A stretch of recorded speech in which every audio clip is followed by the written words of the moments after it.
حسن وحو عسكري قرن كترسن ciidamada ilaala qaran waxuu istidlaaciyay basaasay shirqoolay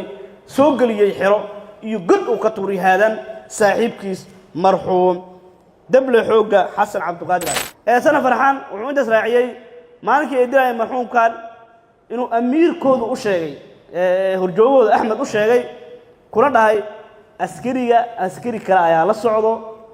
ma dili kartiin askariga la socdo haddaad dishiin adinkaa ka jawaabaysiin waxaad dilaysiin askariga tabeebaha wato ee usha wato aad dilaysiin kan kaloo la socdo ma dilaysiin that means kaas waa ninkii soo istidlaaciyay ee soo basaasay ee soo shirqoolay kii shirqoolay la shaqeynaa hadii dilaan meesha shirqoolka ay wixii basaadnimadii gabagabownayso marka ayakoo alaalshanaayo ninkan qiimaha weyn ugu fadhiyo maadaama uu soo basaasay askarigan Soomaaliyeed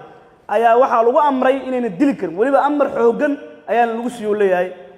asigoo tilmaamayo farxaan ninka la hadlayay askariga u sheegay qaabku u yaal codkiis waa uu waaweynaa oo yiri askariga ayuu la socday xilliga la dilayna waxa la socday xasan maxamed halkaas waxa ka dareemaysaa inuu association-ka qayb ka ahaa xasan wuxuu waa askari qaran ka tirsan ciidamada ilaala qaran waxuu istidlaaciyay basaasay shirqoolay soo galiyay xiro iyo god uu ka tuuri haadan saaxiibkiis marxuum dable xooga xasan cabduqaadir waa walaalo waa saaxiibo waa isku tababar waa ilaala qaran intaas ay u fiiri waayay cadowga soo hogaamiyay cadowga ay u sheegay tabeebaha uu watay usha ay u wato u sheegay shaatigu u wato u sheegay eedeysana marka waa eedeysana dilay markaa marka si loo fiir dilay saaxiibkiis waxaan codsanaynaa iyadoo maxkamaddu eegayso masaakiinkaas la dilay inay asagana ku xukunto qodobada aan ku soo eedeynay oo kala ah qodobka 6 faqradiisa 2 shabaabka in la shaqeeyo oo loo sidlaaciyo waa shabaabnimo lambar 2 qodobka 14 in kiis saaxiibkiis waa la dilay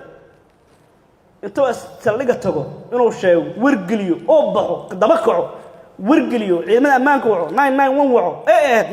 ma sameey waxay ku cadeynaysaa marka dilka inuu qayb ka ahaa maxaa yeelay ma sameynba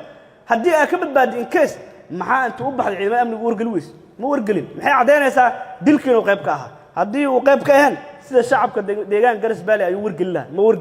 wargelin la'aan waay qodobkaas 18aad maxaa waa ka qayb qaadasho fal dambiyeed argixisada wuu ka qayb qaatay maxaa yeelay saaxiibkiisu soo waday bariisku siiyay markuu bariiska siiyay kadibna in la dilo ka shaqeeyay markii la dilay kadibna haddii uu qayb ka ahaan uma sheegin ciidamada amniga taas waxay ku cadeynaysaa dharkii uu wataxtay inuu asiga baxshay wuxuu gudoomiye 21aadna waxa waaye gacan siin uu gacan siiyay argixisada ayuu gacan siiyay 25aadna waxa waaye waa basaasnimo in la basaaso